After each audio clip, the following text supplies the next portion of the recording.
एक दिन राजकुमार सिद्धार्थ अपने चचेरे भाई देवदत्त के साथ बाग में घूमने के लिए गए। जहाँ सिद्धार्थ कोमल हृदय का बालक था, वही देवदत्त झगड़ालू व कठोर स्वभाव का था।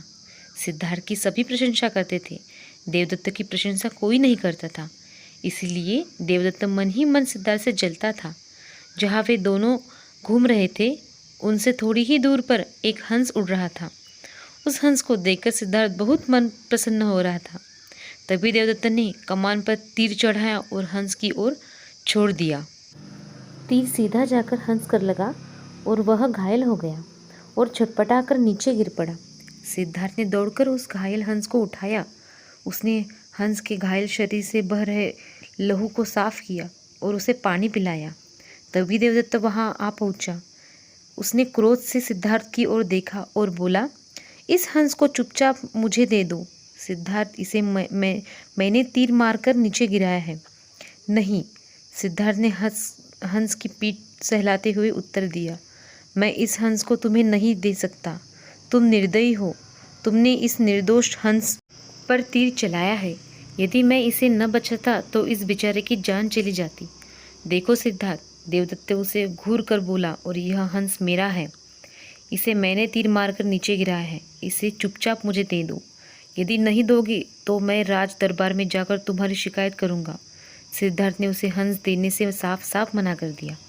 देवदत्त राजा शुद्धोधन के दरबार में जा पहुंचा और सिद्धार्थ की शिकायत की। शुद्धोधन ने उसकी शिकायत को ध्यानपूर्वक सुना, फिर सिद्धार्थ को बुलावा भेजा। कुछ ही देर में सिद्धार्थ हंस को लेकर राज दरबार में उपस्थित हो गया। राज दरबार के उच्च सिंहासन पर राजा शुद्धोधन बैठे थे। आसपास के नीचे आसनों पर राज्य मंत्री तथा अन्य पदाधिकारी बैठे थे। कई सैनिक हथियार लिए द्वार के निकट खड़े थे। शुद्धोधन के संकेत करने पर देवदत्त सिर झुकाकर बोला, महाराज, जो हंस इस समय सिद्धार्थ के पास है वह मेरा है। इसे शुद्धोधन के संकेत करने पर देवदत्त सिर झुकाकर बोला, महाराज, जो हंस इस समय सिद्धार्थ के पास है वह मेरा है। इसे मैंने तीर मारकर पृथ्वी गिराया था। सिद्धार्थ ने इसे उठाकर इस पर अपना अधिकार कर लिया है। यह हंस मेरा है। कृपया इसे मुझे दिलाया जाए। राजा शुद्धोधन ने सिद्धार्थ की ओर देखा और बोलने की ओर संकेत दिया। सिद्धार्थ ने सिर झुकाकर शांत स्वर में कहा, महाराज, यह हंस निर्दोष है। यह बिना किसी को कोई कष्ट दिए उड़ जा रहा था। देवदत्त ने इसे तीर मारकर घायल कर दिया। मैंने इसका उपचार किया है, इसके प्राण बचाए हैं। मैं समझता हूँ कि प्राण लेने वाले से अधिक प्राण बचाने वाला हो का अधिकार होता है। मैं आपसे प्रार्थना करता हूँ कि यह हंस मेरे पास ही रहने दिया जाए। मैं इसे बिल्कुल स्वस्थ करके आकाश में उड़ा देना चाहता हूँ। शुद्धोधन ने अपने सभासदों से विचार विमर्श किया।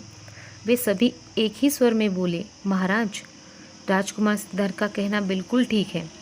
जीवन लेने वाले से बचाने वाला का अधिक किया है। इसके प्राण बचाए है। मैं समझाता हूँ कि प्राण लेने वाले से अधिक प्राण बचाने वाला का अधिकार होता है। मैं आपसे प्रार्थना करता हूँ कि यह हंस मेरे पास ही रहने दिया जाए। मैं इसे बिल्कुल स्वस्थ करके आकाश में उड़ा देना चाहता हूँ। शुद्धोधन ने अपने सभासदों से विचार विमर्श किया। वे सभी एक ही स्वर में बोले, महाराज, राजकुमार सिद्धार्थ का कहना बिल्कुल ठीक है। जीवन लेने वाले से बचाने वाले का अधिक अधिकार होता है। अंततः हंस राजकुमार सिद्धार्थ के पास ही रहने दे दिया जाए। राजा शुद्धोधन ने सभासदों की बात मान ली। उन्होंने सिद्धार्थ से कहा, इस हंस पर तुम्हारा अधिकार है, तुम इसे ले जा सकते हो। सिद्धार्थ हंस को लेकर प्रसन्नतापूर्वक अपने भवन की ओर चला गया। उसने प्रेम पूर्वक उस हंस का उपचार किया।